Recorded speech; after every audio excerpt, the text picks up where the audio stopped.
Hoy, paano yan, Sara Lustay? Another accomplishment na naman si PBBM, no?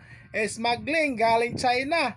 Agoy, siguradong umiiyak ka na naman dito, Sara Lustay, no? Ito mga kaidol ha.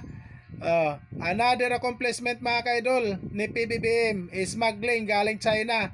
At siguradong umiiyak na naman si Sara Lustay dito mga kaidol, no?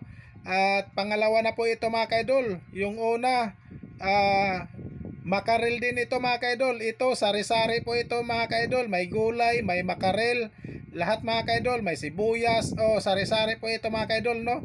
At another na naman mga kaidol. Masayang masaya na naman yung mga taong bayan dito mga kaidol, no?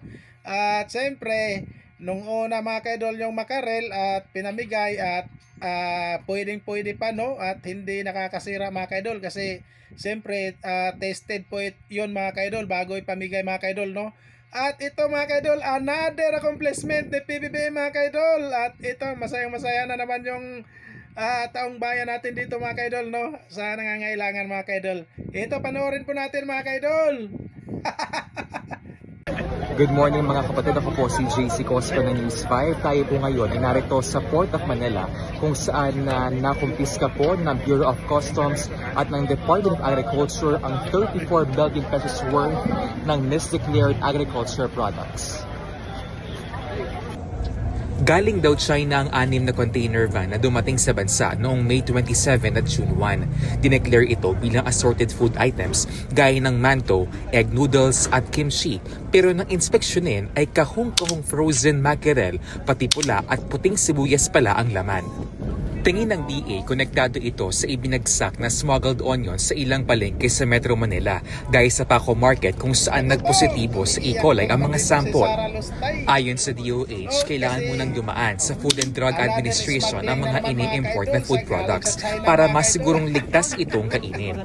Isa sa ilalim sa testing ang mga nasabat na items. Kung ligtas kainin, pwede raw i-turn over sa DA at ipamahagi.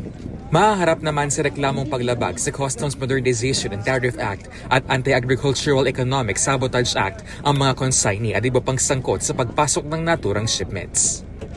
Dito mga kaidol nagtaka po tayo dito mga kaidol, no? At grabe yung China mga kaidol. Talagang todo deliver nila dito sa ating bansa mga kaidol. Na ang akala ba nila mga kaidol na makakalusot sila mga kaidol? Ibahin nyo kasi Marcos administration ngayon, no? At ayan na po, at talagang umiiyak na naman dito si Sara Lustay mga kaidol.